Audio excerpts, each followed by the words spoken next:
ধরা যাক কার্টুনের পুরুষ চরিত্রটির নাম মামুন আর নারীটি ফারহানা। কর্মক্ষেত্রে মামুনের দুর্দান্ত পারফরম্যান্স তাকে দিয়েছে একের পর এক পদোন্নতি, পেয়েছেন বাহবাও। অন্যদিকে আরেক চরিত্র ফারহানা পরিশ্রম কিংবা মেধায় এগিয়ে থাকলেও কাজের স্বীকৃতির সাথে উপরি হিসেবে মিলে এসব তকমা।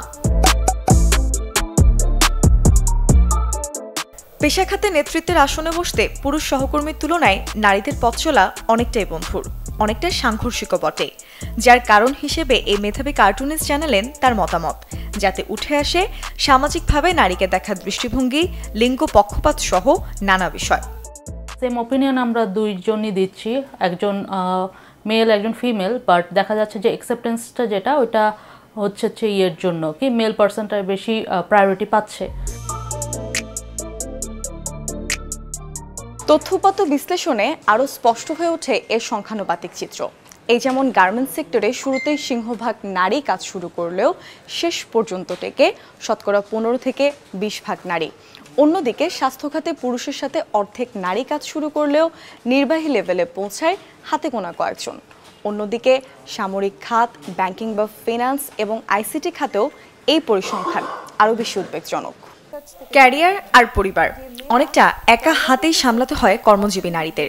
ঘর সংসারের বাড়তি চাপ সামগ্রিক প্রভাব ফেলে চাকুরি জীবনে, আর এমনটাই বলছিলেন ঢাকা বিশ্ববিদ্যালয়ের এই অধ্যাপক। সো সে অফিসে যখন কনসেন্ট্রেট করে কাজে, তার মাথায় কিন্তু ওই যে চাপিয়ে দেওয়া দায়িত্বই হোক আর তার নিজের থেকে নেওয়া দায়িত্বই হোক, প্রায়োরিটি সেটিংয়ে বা বোঝায় কতটুকু পারফর্ম করবে সেটাতে সবসময় তার একটা ডিলেমা থাকে। যোগাযোগও পিছিয়ে নারীরা পুরুষের তুলনায় পিছিয়ে পড়ছেন বলে মনে করেন তিনি। আমরা যেটাকে বলি ওল্ড বয়েজ নেটওয়ার্ক, তারা গল্প করে, ক্যাজুয়ালি বসে, মেয়েটার তো ওই টাইমটা থাকে না, কাজ শেষ করে সে তো বাসায় চলে যাচ্ছে, ওই নেটওয়ার্কিংয়ের টাইমটাতে মেয়েরা অফ। তো যেটা হয় যে নেটওয়ার্কিং প্যাটার্নে একটা ছেলে উপরের পজিশনে কিন্তু আরেকজন ছেলেকেই রেকমেন্ড করছে। ওয়ার্ল্ড ইকোনমিক ফোরামের গ্লোবাল জেন্ডার গ্যাপ রিপোর্টের 2022 সালের রিপোর্ট অনুযায়ী লিঙ্গ সমতার দিক থেকে 146টি দেশের মধ্যে বাংলাদেশের অবস্থান 65তম। মুর্শনৈশী, চ্যানেল 24, ঢাকা।